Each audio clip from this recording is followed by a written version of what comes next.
దేవరాగం జ్ఞానయోగం వ్యాసపీఠం బహువేదశాస్త్రం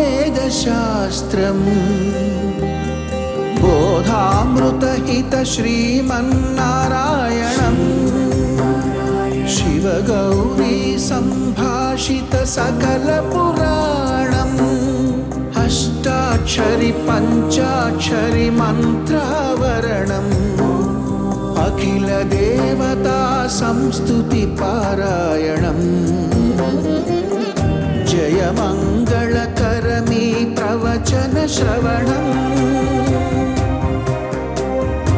అనుదినము శుభము సుఖము జీవన గమనం దేవరాగం జ్ఞానయోగం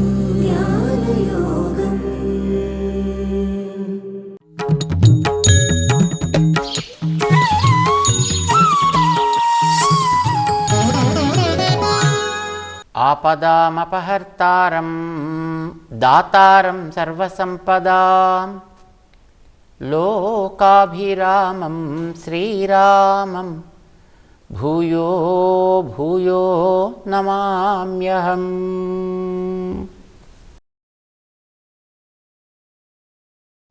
జై శ్రీమన్నారాయణ. ప్రియ భగవద్బంధువులారా, భగవద్గీత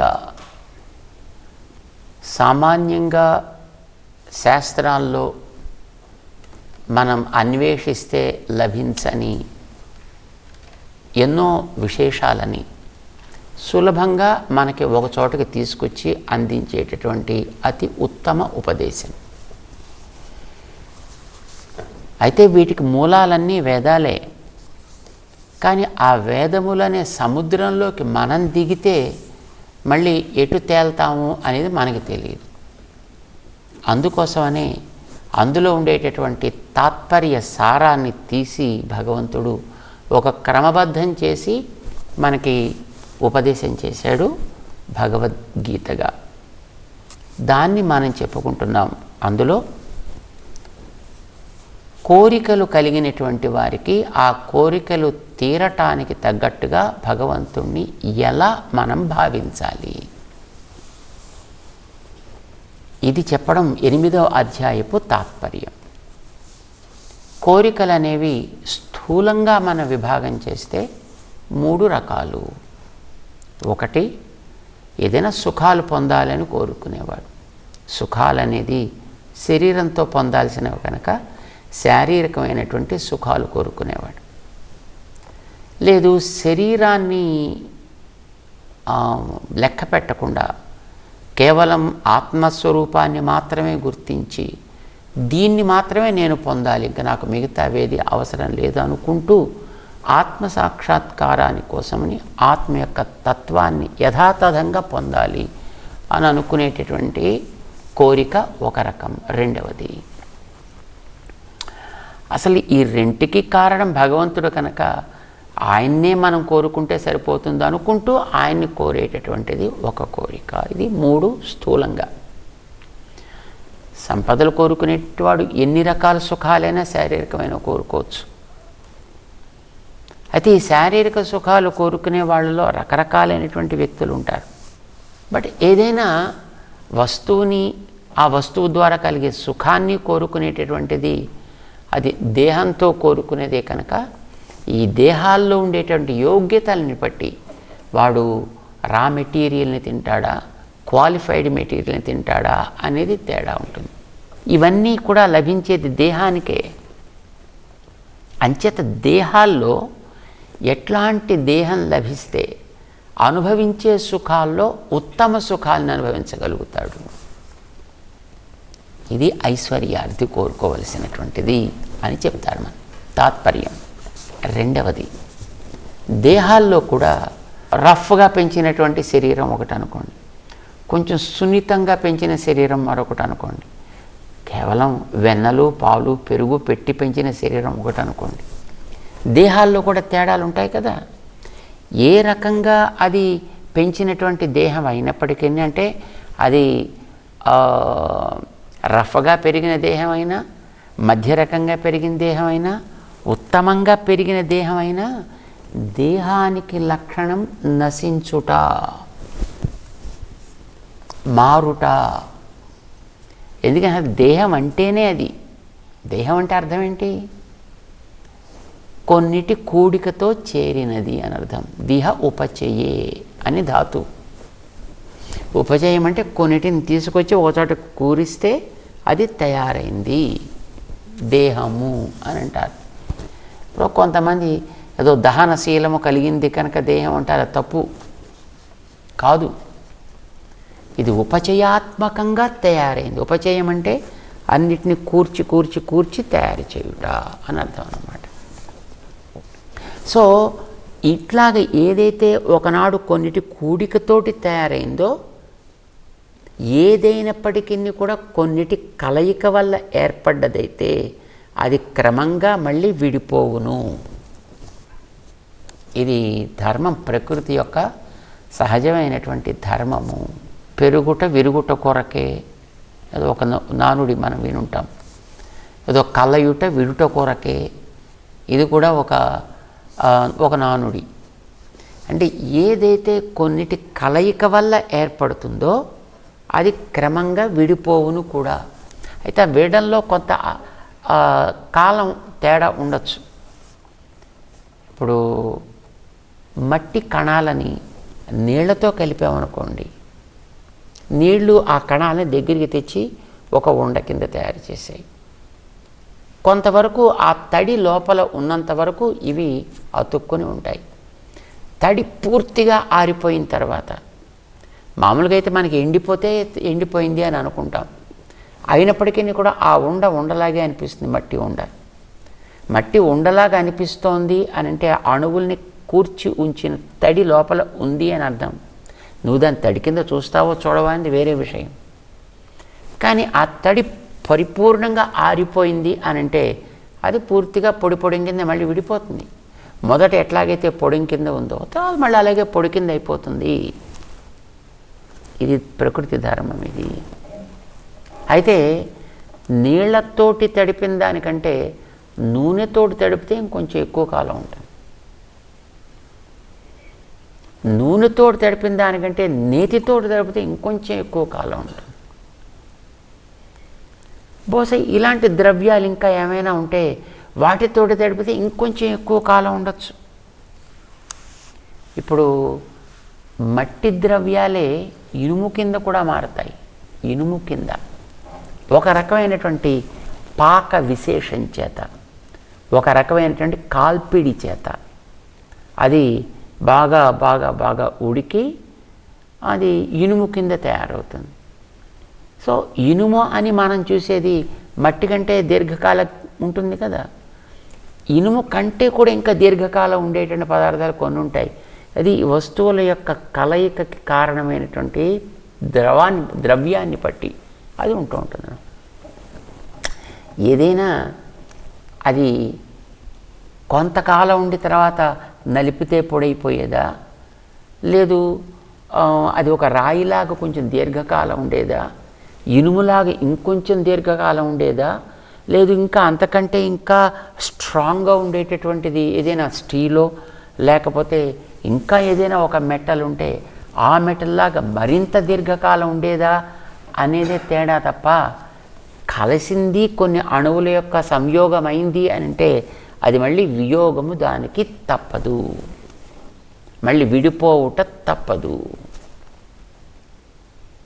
దేహాల్లో కూడా నువ్వు ఇప్పుడు ఉండేటటువంటి దేహాలు, ఇప్పుడు స్థావర దేహాలు, తిరియక్ దేహాలు, నరదేహాలు, సురదేహాలు, అంటే ఈ దేహాల్లాంటి మనం చూసినప్పుడు తిరియక్ స్థావరాల కంటే తిరియక్ శరీరాలు కొంచెం బెటర్ శరీరాల్లాగా మనకు కనిపిస్తాయి, కొంచెం మంచి శరీరాలాగా కనిపిస్తాయి.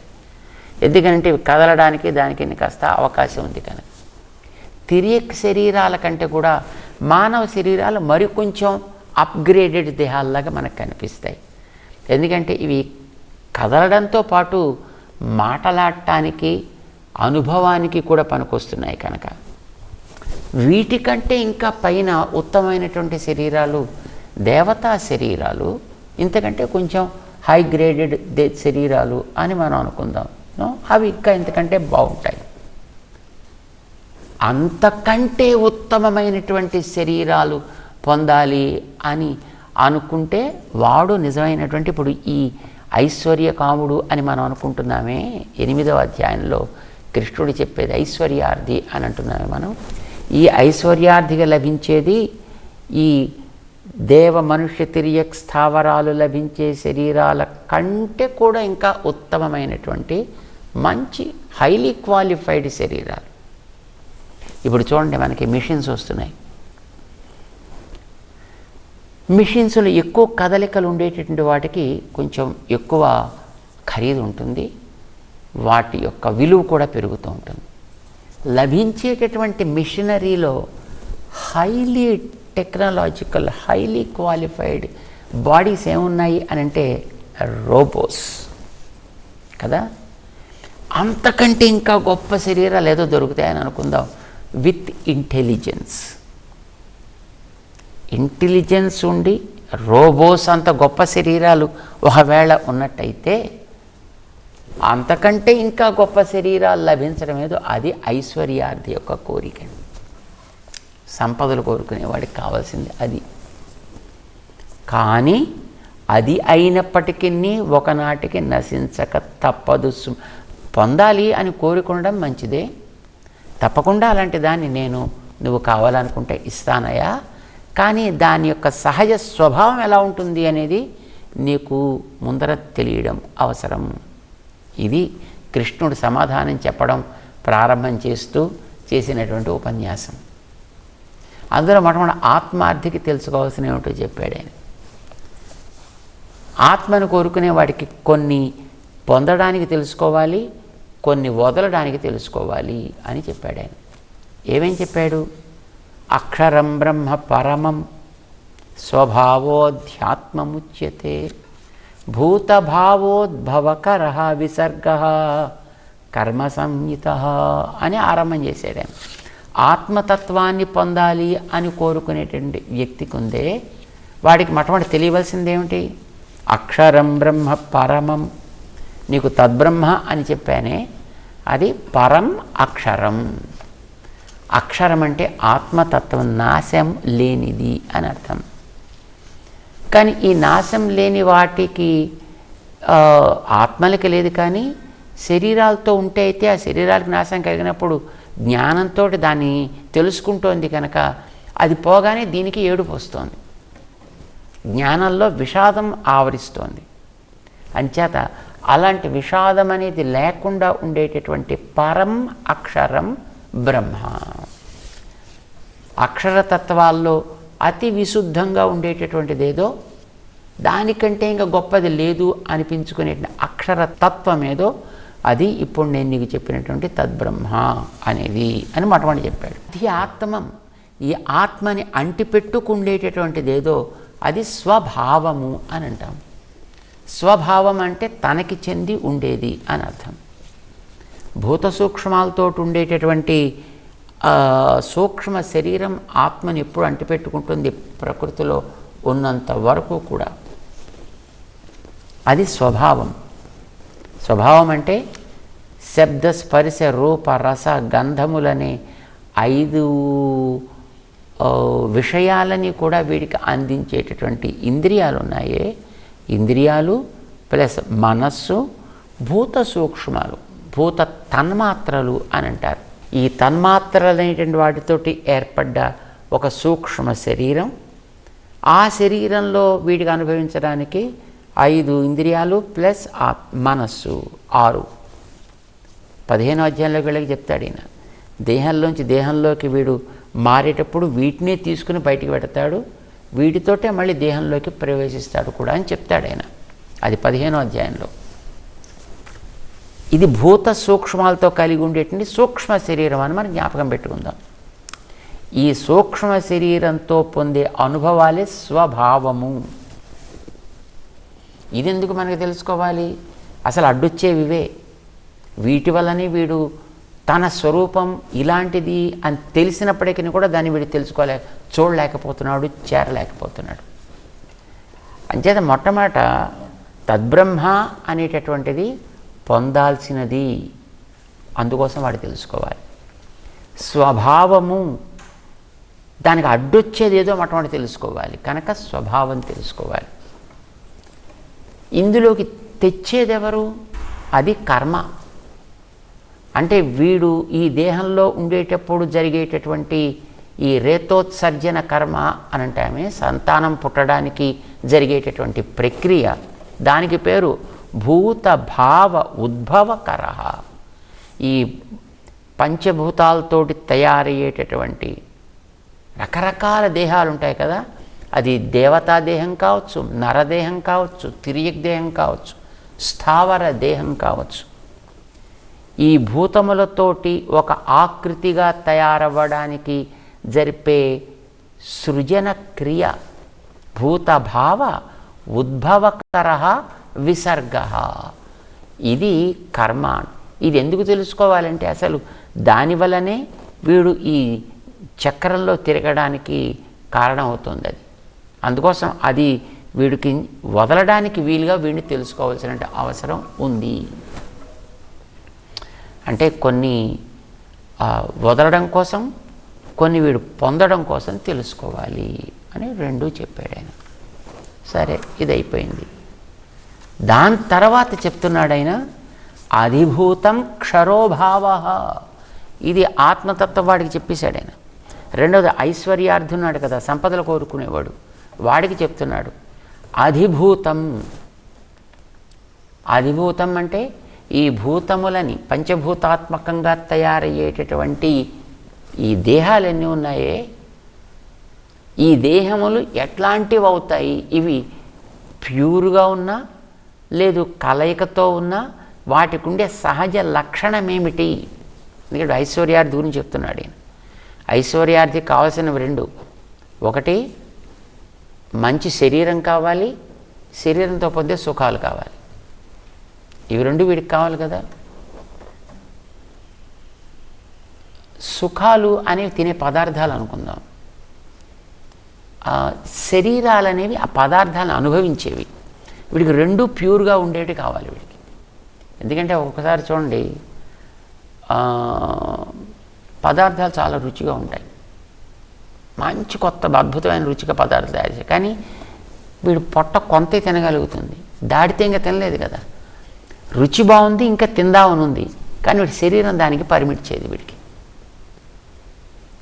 ఒక్కొక్కసారి శరీరం అరిగించుకోగలిగినటువంటి పదార్థాలు అన్నీ ఉండవు, పదార్థాలు అయిపోతూ ఉంటాయి. ఇప్పుడు రామాయణంలో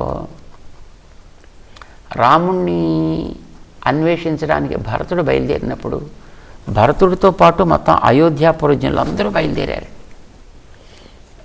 మధ్యలో భరద్వాజ ఆశ్రమానికి చేరారు. భరద్వాజుడు అందరికీ ఒక విందు చేశాడు. అదొక రాత్రి. ఆ రాత్రి మొత్తం వాళ్ళకి అద్భుతమైనటువంటి రాత్రి. వాళ్ళు ఏమనుకున్నారంటే అవన్నీ అక్కడ ఉండే అనుభవాలన్నీ పొందిన తర్వాత రాముడు అక్కడే ఉండుగాక, భరతుడు ఇక్కడే ఉండుగాక, మేము ఇలానే ఉందువుగాక. ఇంకా వాళ్ళకి అయోధ్యకి పోదాం అనిపించలేదు, అడవిలోకి వెళ్ళి రాముడిని వెతుకుదాం అనిపించలేదు. నైవ అయోధ్యాం గమిష్యామ నా గమిష్యామ కాననం. మేము అటు పాము ఇటు పాము, ఇవి ఎంత బాగున్నాయి ఇక్కడ, అబ్బబ్బా తాగుతుంటే బాగా తాగుతున్నాం. అక్కడ అన్ని తపస్సుతో తయారు చేశాడండి ఆ భరద్వాజ మహర్షి. తాను ఆర్జించిన తపస్సంతా మొత్తం వీళ్ళ కోసం ఖర్చు పెట్టేశాడు ఆయన. వీళ్ళంతా రామ భక్తులుగా రాముడి కోసం పెడుతున్నారంటే అంత భక్తుల కోసం చేసే సేవ కంటే గొప్ప సేవ ఏముంటుంటుంది అనుకున్నాడు. మొత్తం అంతా ఖర్చు పెట్టాడు. పాయసం అనుకోండి, నదుల్లాగా ప్రవహిస్తుంది అన్నమాట పాయసం అక్కడ. ఇంకా వెళ్ళడం తాగడమే, వెళ్ళడం తాగడం. దాంతో ఎవరు అడ్డేవాడు ఉన్నాడు అక్కడ. ఏదో ఇంతే అని రేషన్ ఏం లేదు అక్కడ.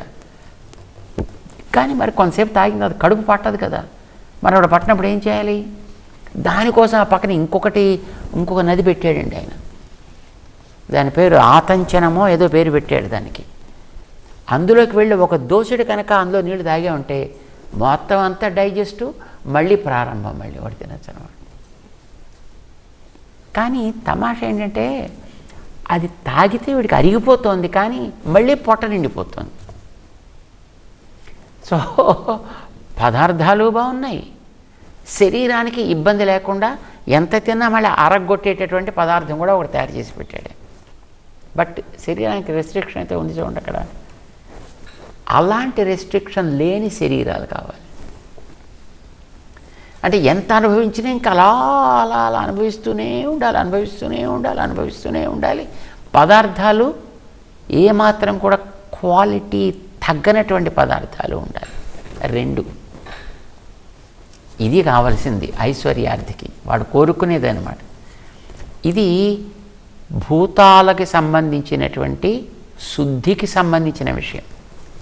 ఎందుకనంటే తినేది పంచభూతాలతో తయారైన పదార్థాలే, వాటిని అనుభవించేటటువంటి శరీరం కూడా పంచభూతాలతో తయారైందే. అయితే ఇందులో లోపాలున్నా, శరీరంలో తినే పదార్థాల్లో అనుభవించే పదార్థాల్లో లోపాలున్నా అది మళ్ళీ పెద్ద అంత రుచికరంగా అనిపించదు కదా. అంచేత శరీరాలు ప్యూర్గా ఉండాలి, పదార్థాలు ప్యూర్గా ఉండాలి. ఇలాంటి ఐశ్వర్యం కావాలి. ఆ భగవంతుడు ప్రామిస్ చేస్తున్నాడు, నేను అది ఇస్తానయ్యా నీకు. చేత ఇక్కడ ఇది కావాలి, అది కావాలి, ఈ కోరిక ఎందుకు, నీకు ఉండేదేదో అతి ఉత్తమమైనటువంటిది ఇస్తాను. అధిభూతం. చేత భూతముల యొక్క స్వచ్ఛతకి సంబంధించినటువంటి అంశం నువ్వు తెలుసుకోవాలి. కానీ అంత తెలుసుకున్నా అలాంటి వాటితో తయారైనా అది క్షరోభావ, అది కూడా దాని స్వభావం మరికొంతకాలం తర్వాత నశించడం. ఎంతకాలం తర్వాత అని చెప్పలేదు అది, కానీ నశించడం మాత్రం దానికి సహజ లక్షణం. క్షరోభావ, అది కూడా నశించేటటువంటి స్వభావాన్ని కలిగే ఉంటుంది. ఎంతకాలం అనేది వేరే విషయం. ఇప్పుడు మిగతా వాటిలాగా అది పోదు, కానీ బ్రహ్మకి ప్రళయం వచ్చినప్పుడు, చతుర్ముఖ బ్రహ్మగారికి ప్రళయం వస్తుంది కదా ఒకనాడు, దానికి ఏమంటారు, ఆత్యంతిక ప్రళయం అని పేరు పెట్టారు దానికి. అలాంటిది వచ్చినప్పుడు ఈ బలి చక్రవర్తి గారు ఉండేటువంటి రసాతలం కూడా మొత్తం కలిసిపోవడమే దాంట్లో, అది కూడా తప్పదు, అప్పుడు పోదు. అయితే మిగతా వాటన్నిటికంటే చాలా దీర్ఘకాలం ఉంటుంది అది, అంతే. అంచేత నువ్వు కోరుకునేది రేపు పోయేది కోరుకుంటావా, వచ్చే ఏడాది పోయేది కోరుకుంటావా, వచ్చే దశాబ్దంలో పోయేది కోరుకుంటావా, వచ్చే శతాబ్దంలో పోయేది కోరుకుంటావా, సహస్రాబ్దంలో పోయేది కోరుకుంటావా, ఎప్పుడు పోంది కోరుకుంటావా, నీ చాయిస్. నువ్వు సహస్రాబ్ది తర్వాత పోయేది కోరుకున్నా బట్ అది కూడా పోయేదే, ఇప్పుడు పోవటం లేదు. మిగతా వాళ్ళందరిది పోతుంటే చూస్తూ నువ్వు పక్కన నీది పోతోంది అని చక్కలు ఎగరేసుకోవచ్చు. కానీ ఒక సహస్రాబ్ది తర్వాత నీది కూడా పోయేది అయిందనుకో, అప్పుడు నిన్ను చూసి మరొకడెవడు చంకలు ఎగరేస్తాడు మళ్ళీ. మరి అలా పోకూడదు కదా. అంచేత ఐశ్వర్యార్థికి కూడా ఆయన ఒక హెచ్చరిక చేస్తున్నాడు. నువ్వు ఐశ్వర్యాన్ని కోరుకున్నా మిగతా వాటికంటే కొంత దీర్ఘకాలం ఉంటుందే తప్ప అది కూడా క్షరోభావ, నశించేదే సుమా. పురుషశ్చ అధిదైవతం చెప్పాడు ఆయన. అధిదైవతం మనకి దేవతల గురించి మనం విన్నాం, చాలా రకాల దేవతలు ఉన్నారు. దాంట్లో ఈ దేవతల అందరిలోకి కొంచెం పెద్దవాడు ఇంద్రుడు, వాళ్ళందరికీ ఆయన ఒక లీడర్ లాంటి వాడు కదా. కానీ ఆయనకు కూడా రోజు భయమే, ఎటు పక్క నుంచి ఎవడొస్తాడో తెలియదు. ఇంద్రుడు నాకెంత అనుకుంటూ రావణాసుడు కొడుకు వచ్చాడు ఒకసారి, వాడు ఇంద్రజిత్ అని పేరు పెట్టుకున్నాడు. ఇంకోసారి రావణాసురుడే వచ్చాడు, ఒకసారి హిరణ్యకశిపుడు వచ్చాడు, హిరణ్యాక్షుడు వచ్చాడు, మరొకడెవడో వచ్చాడు, ఎవడెవడో వచ్చాడు. అలాంటి స్థితి నీకు కావాలా, ఎవడి భయం లేనటువంటి స్థితి కావాలా అంటే అప్పుడు అది అధిదైవతం. దైవతములకు సంబంధించిన దేవతలకి సంబంధించిన శరీరాల్లోకెల్లా వాళ్ళకంటే అతి ఉత్తమమైనటువంటి శరీరం, వాళ్ళు పొందే ఐశ్వర్యాల కంటే అతి ఉత్తమమైనటువంటి ఐశ్వర్యం. ఇవి రెండు కలిపితే ఐశ్వర్యార్థికి కావలసినటువంటి ఫలితాలు. వాడు అవి రెండు తెలుసుకుంటే చాలు. అంటే నాకు వచ్చేది ఉత్తమ శరీరం, నేను అనుభవించే ఉత్తమ అనుభవాలు, అయితే ఇవి రెండు తెలుసుకుంటే ఇంకో రెండు ఉంది, ఆ తర్వాత తెలుసుకోవాల్సినవి. అధియజ్ఞము, అంత్యకాల స్మృతి. అవి ముందర వీటిని స్పెసిఫిక్గా వాళ్ళు తెలుసుకోవాల్సినవో వాటిని ఇక్కడ వివరిస్తున్నాడు. సరే, ఇంకా అధియజ్ఞం అంటే ఏమిటో తను చెప్పాడు. అధియజ్ఞ అహమేవా అత్ర దేహే దేహభృతాంవర. దేహభృతాంవర, శరీరధారుల్లో ఉన్నవాళ్ళు నువ్వు కాస్త మంచివాడివి. మిగతా వాళ్ళంతా రజస్సుతోటి తమస్సుతోటి నిండి ఉన్నటువంటి వాళ్ళు. భీష్మాదులు చాలా గొప్పవాళ్లే, చాలా పవిత్రాత్ములే. అయినప్పటికీ కూడా చూడు, వాళ్ళకి సామాన్య ధర్మాన్ని అవలంబించి కౌరవాదుల్ని పట్టుకుని వాళ్ళు పాకులాడుతున్నారు.